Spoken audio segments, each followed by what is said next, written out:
ॻाल्हि कंदासीं निर्जला एकादशी। निर्जला एकादशी आखिर कॾहिं आहे, इन ॾींहुं कहिड़े दान पुण्य जो महत्व आहे, इन ॾींहुं कहिड़ा कम करणा खपजनि ऐं कहिड़ा कम पाण खे न करणा खपजनि, जंहिंसां पाण खे इन जो पूरो लाभ मिली सघे, पंहिंजे जीवन में सुख संपदा अची सघे। इस महीने जी शुक्ल पक्ष जी एकादशी जो निर्जला एकादशी मनाई वञबी, जेकी 18 जून 2024 में पाण सभई इन एकादशी के मनाईंदासीं। इनके भीम सैनी एकादशी ऐं चवंदा आहिनि। इन ॾींहुं निर्जला एकादशी जो ख़ासि करे महत्व आहे।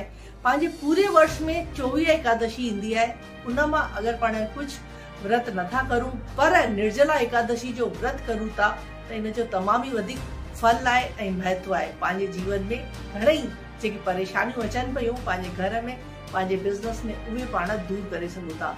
इन ॾींहुं ख़ासि करे कुझु ॻाल्हियुनि जो पाण खे ध्यानु रखिणो आहे, जीअं नाखून कोन्हे कटणा, कारा कपिड़ा कोन पाइणा, सुबुह जो वक़्त ते उथणो आहे ऐं दान धर्म जो तमामु ई वधीक महत्व आहे। इन ॾींहुं चवंदा आहिनि न पितृ दोष बि आहे, त अगरि पाण खे मंदिर जे ॿाहिरि प्याऊ लॻाए था रखूं ऐं मंदिर जे ॿाहिरि कुझु बि अहिड़ो जल जो पाण दान था करूं त पाण खे इहो पितृ दोष सां पाण दूर थी सघूं था। इन ॾींहुं ख़ासि करे पाण खे चांवर कोन खाइणा आहिनि, भले पाण व्रत रखूं चाहे पाण व्रत न रखूं, त अच्छी शइ जीअं की चांवर त विशेष करे पाण खे कोन खाइणा आहिनि ऐं वाङण कोन खाइणा आहिनि, इहो ध्यानु पाण खे रखिणो आहे। ऐं ॿियो इन ॾींहुं घणेई माण्हू दान धर्म कंदा आहिनि, जीअं फल थी वियो, चप्पल थी वई ऐं शरबत, ठंडाई, पाणी, प्याऊ घर जे ॿाहिरि सभिनि खे इहो दान तमामु ई वधीक कंदा आहिनि। ऐं ख़ासि करे निर्जला एकादशी मतिलबु जल जो तमामु ई वधीक महत्व आहे। इन ॾींहुं पाण खे भॻवानु विष्णु जो ध्यानु करणो आहे, जप तप हवन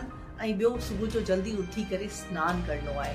इन ॾींहुं दान धर्म जो तमामु ई वधीक महत्व आहे। इन ॾींहुं पाण पंहिंजे सामर्थ्य अनुसार दान धर्म करूं, पर जल जो त विशेष करे पाण दान करूं। इन ॾींहुं पाण खां पुॼे त पाण निर्जला एकादशी मतिलबु जल जे बिना पर पाण न रही सघूं। पाण पंहिंजी हेल्थ ऐं पंहिंजे शरीर जो ध्यानु रखी करे पाण इन व्रत खे पाण करूं, पर इन व्रत जो चवंदा आहिनि न कि पूरे वर्ष अगरि पाण नथा रखूं कुझु एकादशी, इनखे रखी रखूं, इनजो तमामु वधीक महत्व आहे।